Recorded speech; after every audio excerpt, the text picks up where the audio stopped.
Audio log, entry number 1। Case file है 734। मैं इस केस को दोबारा खोल रहा हूं। सब्जेक्ट अभिषेक और वो चीज जो उसके घर में थी। लॉग शुरू करते हैं। तो जांच की शुरुआत होती है एक आवाज से, एक बहुत ही अजीब आवाज जो अभिषेक के फोन में रिकॉर्ड हो गई थी। और उसे लगा कि वो बस एक सपना देख रहा है, पर यह आवाज इसका कोई सोर्स नहीं था।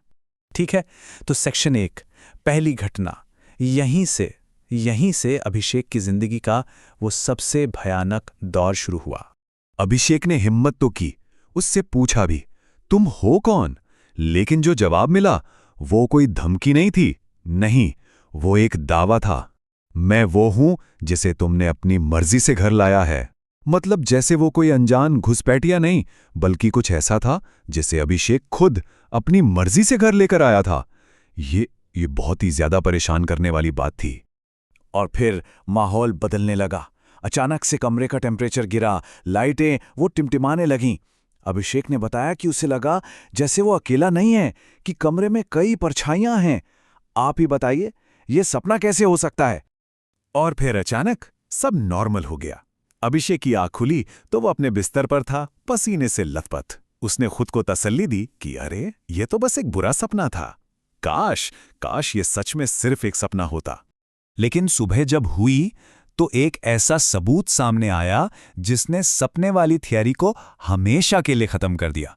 उसके हाथ पर 4 गहरे खरोच के निशान, बिल्कुल वैसे जैसे किसी ने बहुत ही नुकीले नाखूनों से उसे जकड़ लिया हो। अब ये निशान सपने में तो नहीं लगते हैं ना, ये असली थे। और अब अभिषेक को यकीन हो गया था कि वो घर में अकेला नहीं है।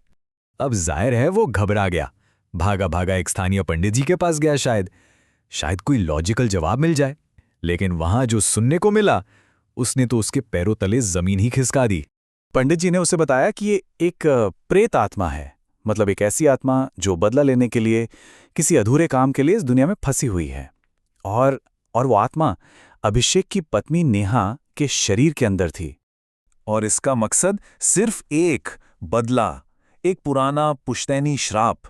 पंडित जी के मुताबिक इस पूरी कहानी की जड़ें जुड़ी थीं अभिषेक के पिता के एक बहुत पुराने धोखे से।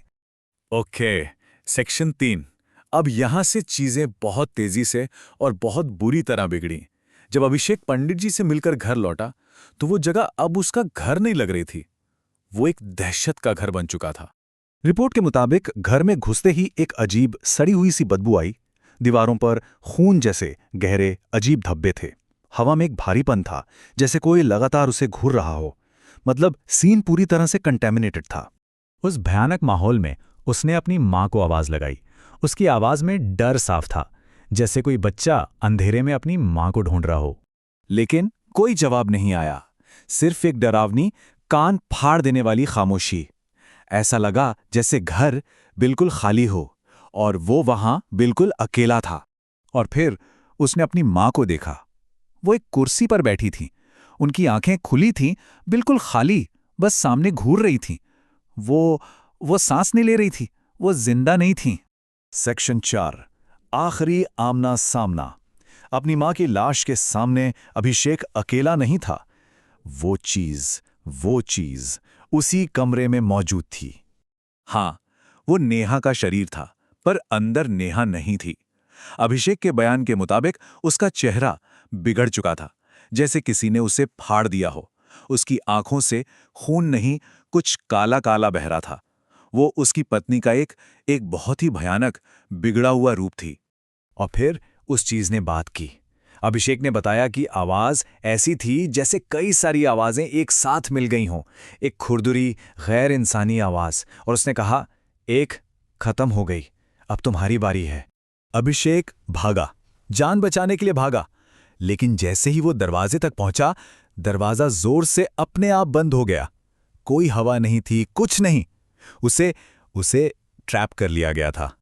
और फिर उसे अपने गले पर एक पकड़ महसूस हुई। कोई था नहीं, पर पकड़ असली थी। उसका दम घुटने लगा, उसके पैर जमीन से ऊपर उठ गए। जो भी वो चीज थी, वो उसे हवा में उठाए हुए थी। और दम घुटते हुए आखिरी चीज जो उसने सुनी, वो आवाज उसके कानों में नहीं बल्कि सीधे उसके दिमाग में गूंजी, तुम्हारी आत्मा अब मेरी होगी। और यहीं यहीं अभिषेक का ऑडियो लॉग कट जाता है। जब पुलिस पहुंची तो घर खाली था। ना अभिषेक, ना उसकी पत्नी और ना ही उसकी मां की बॉडी। कुछ नहीं। ये केस आज भी खुला है और सच कहूं तो मुझे नहीं पता कि हम जवाब के करीब पहुंच रहे हैं या किसी और बड़े खतरे के। ऑडियो लॉग समाप्त।